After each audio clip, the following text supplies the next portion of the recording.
It's hard to tell what's going on with Ken Roczen because over the recent years he's had a bit of hit and miss with the results. I guess last Supercross season was quite solid, but going into this year, starting off winning a race and then having your performance go absolutely down the shitter. I think it was the Triple Crown was one of the last races that he did, if not the last race. I'm pretty sure he got lapped in all three of those Triple Crown races. Which for someone who's won the opening round and someone who was contending for the championship last season, to have them struggling to get top 10s and getting lapped, you're going, what the hell's going on?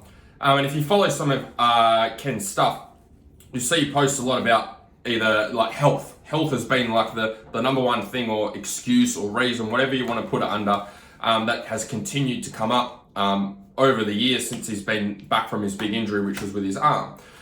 So it doesn't really give us much to really know what's going on. What does health mean at the end of the day? And then obviously having the news that he's not going to be finishing off the rest of this Supercross season after having some pretty poor results in comparison to the opening round anyway. For those of you that are new to the channel, my name is Andrew Hammer. I struggled with riding and racing fitness for about 14 years of racing, and I don't want you to be one of those riders.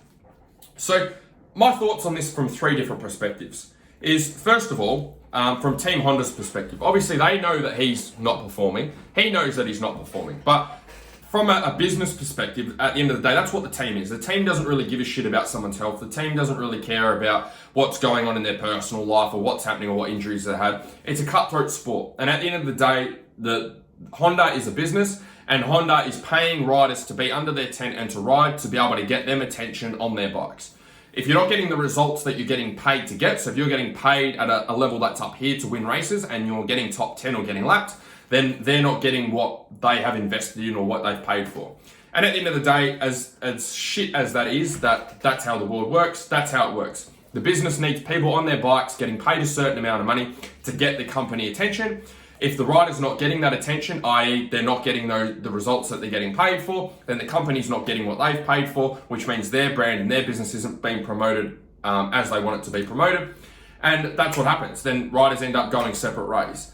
And as shit as that is, that's how it is. So for Kenny to be out there and getting probably paid at a level up here to win races and performing down here, Honda's not getting what they're investing in. So who knows what's happened there? Maybe from Honda's perspective, maybe they have decided to go their separate ways, and Kenny putting out his statement saying, hey, I'm not going to be racing the rest of the Supercross season. Maybe that's what's happened, but we just don't know it yet, and we're just waiting till the end of the season. Maybe he's got to wait for his contract to finish, and he's doing other things off the bike to help promote the brand, who knows. But from Honda's perspective, if a rider's not performing, and that goes for any team, if a rider's not performing and they're investing money to get them for them to perform up here, and they're performing down here, then someone's getting shortchanged, okay? Someone's not getting what they're bargained for. And likewise the other way. If riders are getting paid for a top 10 and they're winning races, then the rider's going, hey, team, you need to be paying me more. I'm getting more results than what you're actually investing in. So at the moment, Honda's on the shitty end of the stick because obviously they want him to perform. He's been proven to perform, but he's at the end of the day, he's not performing right now. And that's what they're investing in at the moment. So from Honda's perspective, I would say if his contract is coming up for the end of this year, which I have read, then maybe they're going their separate ways. So from Honda's perspective, I guess that's understandable. He'll be going somewhere else. From second point of view, from Kenny's point of view. So obviously he wants to perform. He's been a known performer. He has performed before. He's even performed this season for us in the first round. He wants to perform, but he isn't performing. And it's like, that can be the most frustrating thing for someone who is a high achiever who wants to be able to perform well, but can't perform. Okay, they want to perform, they know they've performed before, but they're not able to perform currently.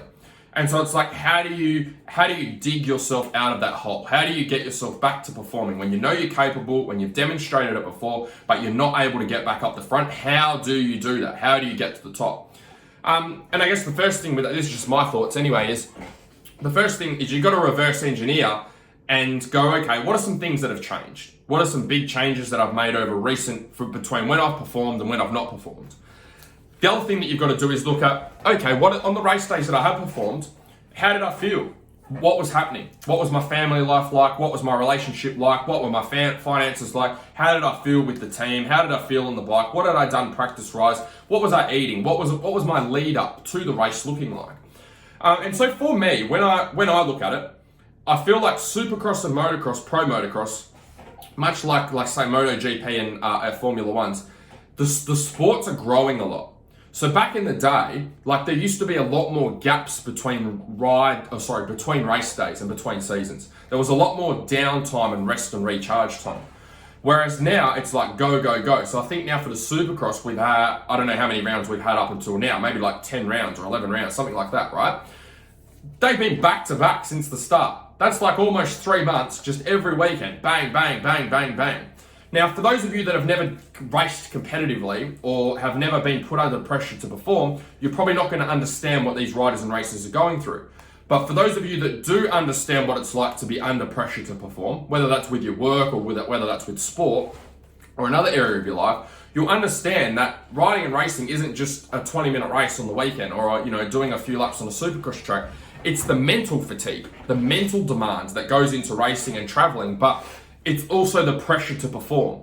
So for a lot of us with our riding and racing, we've never been paid to actually go and race. Our livelihood and putting food on the table doesn't depend on how well we do on the weekend.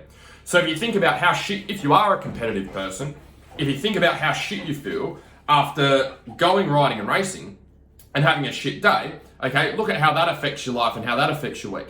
Now think about that if that actually affected your family and affected the people around you. And then having to go out there again and try and perform.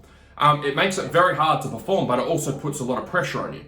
And when you put a lot of pressure on yourself, that is a lot of stress. It's mentally as well as physically draining.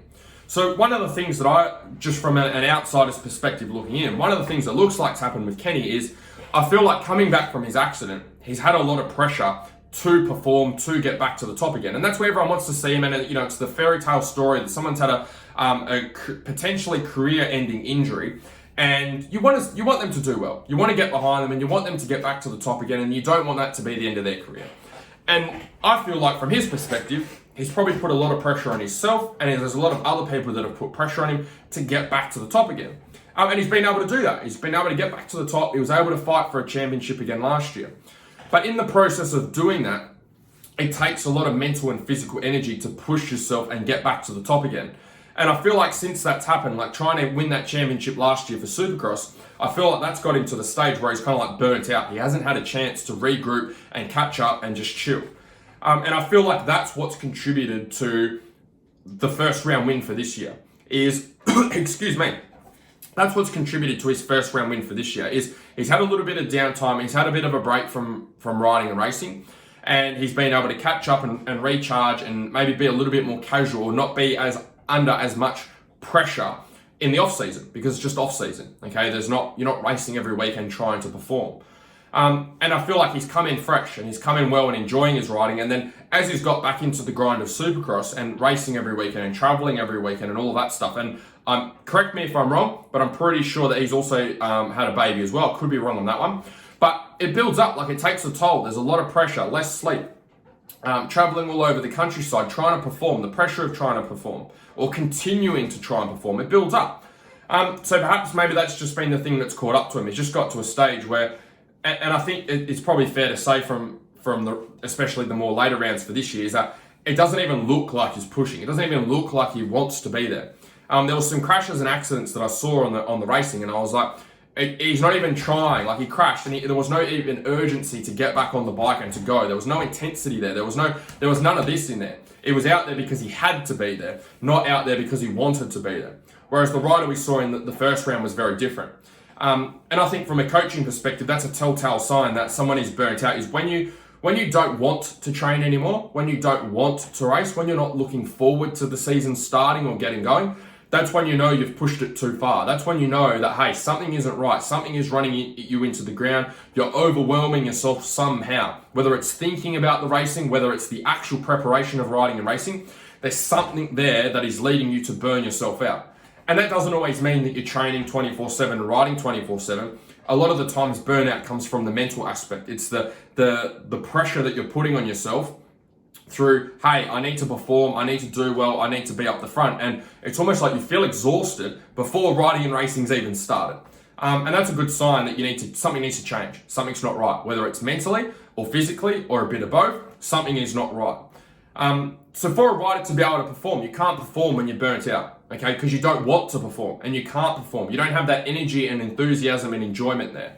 And when you do have that energy, enthusiasm, and enjoyment there, that's when your riding becomes a lot easier. Generally, you're a lot happier. You get on with your partner better, you race better, you push harder at training, and you want to go racing. You're competitive. You get on the line and you're like, fuck yeah, I'm ready to go. Whereas when you're burnt out, you just don't want to be there. You're just going through the motions. And as hard as you push yourself and want to get going and want to be competitive and want to win, you're just not going to do it. Your body doesn't have the resources there to be able to do that. So that's the second point of view. Third point of view is the fans' point of view is you never want to see your favorite rider, okay, or a rider that's up there doing poorly. Especially like Ken, like he can win championships, he can be up the front, he's demonstrated he can be up the front. You don't want to see him getting lapped. You don't want to see him in the top 10. So from his perspective there, it's like, and maybe the same with Chad Reed as well. Like we saw Chad Reed take a decent decline in his riding and racing where he was getting to the main event through LCQs for most of the Supercross. From being a championship rider and winning and racing. From a fan's perspective, you don't want to see that. It's almost like you would rather not see them out there struggling. You would rather just put them out of their misery and not see them out there at all. And you just want to see them out there when they're performing. So from a fan's perspective, you probably want him to not be out there just going through the motions, crashing and getting lapped and all the rest of it. You want to see him out there pushing. You want to see the real Ken Roczen. So from a fan's perspective, you probably don't want to see him out there. You just want to see him out there performing. So I'm interested to know what you guys think. Do you think he should retire? Do you think that there's certain things that he needs to go and look at and he needs to improve on? Is it possible that he can turn this around, much like Eli Tomac after a couple of subpar seasons? Is he able to actually turn this around and get back to performing like the Kenny Roczen we know he can?